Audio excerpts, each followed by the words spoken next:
सावित्रीबाई फुले ती ज्ञानदात्री ती ज्ञानज्योती सावित्रीबाई फुले सूर्याप्रमाणे तेज दिसणारे व्यासपीठ चंद्राप्रमाणे शीतल छाया देणारे गुरुजन चांदण्याप्रमाणे चमकणारे माझे मित्र मैत्रिणी माझे नाव अक्षरा आनंद जाधव आहे. सर्वांना माझा नमस्कार.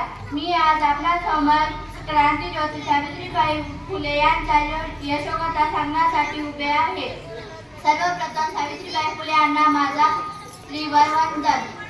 क्रांतीज्योती सावित्रीबाई फुले ह्या भारताच्या पहिल्या शिक्षिका होत्या. त्यांचा जन्म 3 जानेवारी 1831 रोजी सातारा जिल्ह्यातील नायगाव येथे झाला. त्यांच्या वडिलांचे नाव खंडोजी नवसे पाटील व आईचे नाव लक्ष्मीबाई असे होते. वयाच्या अवघ्या वर्षी त्यांचा विवाह ज्योतिबा यांच्याशी झाला. विवाहानंतर ज्योतिबाने सावित्रीबाई फुले यांना लिहायला वाचायला शिकवले. क्रांतिकारी निर्णयावर लोकांनी त्यांना विरोध केला. त्यांच्यावर दगड शेण माती फेकू लागले तरीही त्यांनी डगमगले नाही. त्यांनी शिक्षणाचं काम चालू ठेवले.